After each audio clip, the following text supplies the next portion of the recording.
In this video, I'm going to be doing a quick overview of buying a home, so stay tuned as I break down each step. The first step is really going to be talking to a real estate agent. And one of the things you want them to do from the beginning is explain the home buying process from start to finish. That way you can get all of your questions answered up front. Another thing you want to know is how they work with clients and the type of clients they work with. For instance, if you're a first-time home buyer, do they work with other first-time home buyers and how they can accommodate that?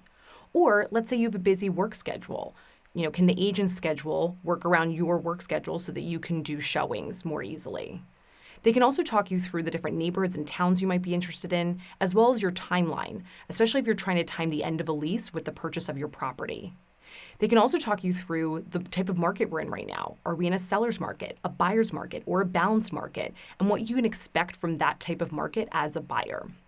They can also make suggestions based on your criteria. So if you're looking for a certain type of house, they might be able to suggest certain neighborhoods or towns that have those types of houses.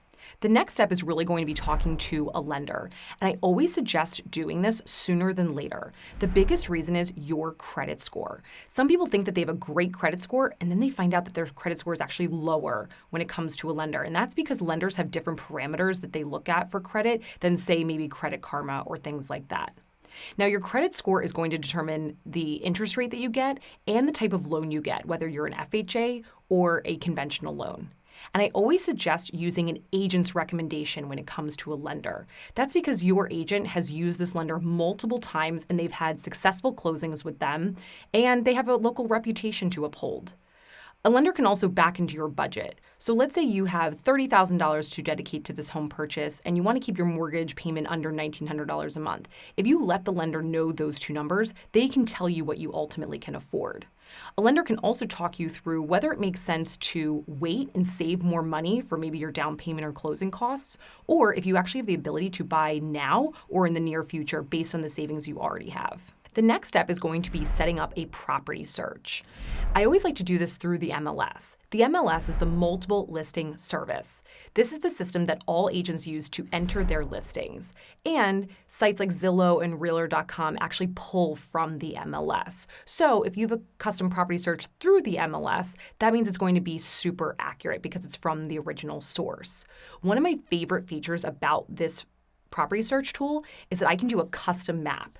So let's say you want to live 3 blocks from a park, or you don't want to live east of a certain street or south of a certain street, or if you're looking in a certain school district, I can do a custom map that fits that exact criteria. Or let's say you are interested in a home with a lot of original character. I can put a max age on that home. That way you're not looking at homes that are new or newer construction that aren't going to fit your needs. I can also mention something about parking, if parking is a must, or if central air is a must, and just the type of house in general. Let's say you are only interested in single-family homes, or you're only interested in condos, or you're only interested in a row home. I can put that parameter in there. One of the things I love about setting up a property search for clients, as opposed to me sending them homes that I think they're interested in, is it puts you in the driver's seat. Sometimes I have clients who say, Emily, we really want a 3-bedroom home, but we would settle for a 2-bedroom home if we thought the kitchen was great and had an amazing backyard and a basement that could be finished. Well, as a real estate agent, I don't want to determine what you think is a great backyard or a great kitchen. I would rather you look through the photos and then determine which houses you want to see at a later date. Once my clients are ready to put an offer in, this is when I go over the paperwork. Now, most of the paperwork are standard documents that everyone signs in the state of Pennsylvania or New Jersey, their respective states, okay? Now, these documents are there to protect the public. They're there to protect the buyer and the seller, and it really just outlines your offer. However, I think it's important that you know what you're signing as a buyer. For instance, the contract alone is 14 pages of single-spaced text. So again, I go over this page by page, paragraph by paragraph. That way you can ask all of your questions and I can answer them up front. While my clients are thinking about an offer, I will send them comps. Comps are comparable homes in the same neighborhood or on the same block that have sold recently that are similar in number of bedrooms, square footage, and amenities, such as maybe they both have finished basements, or if it's in the suburbs, maybe they both have pools or central air, things like that. Another thing I'm going to find out as a buyer's agent is what the seller is motivated by. For instance, let's say the seller is under contract on a new construction home that is scheduled to be completed 5 months from now. Well, I know that new construction homes are always delayed. So maybe the seller is going to be motivated by a buyer who can do a longer close, maybe a 6th or 7th month close, just because of those delays that new construction can bring. And if you do find yourself in a multiple offer situation, there are options to make your offer stand out, which I will talk about in a later video. Once a buyer goes under contract on a home, that's when they get to do all of their due diligence. There are really 3 due diligence periods. You have inspections, an appraisal, and a title search. And I'm going to go through each one of those.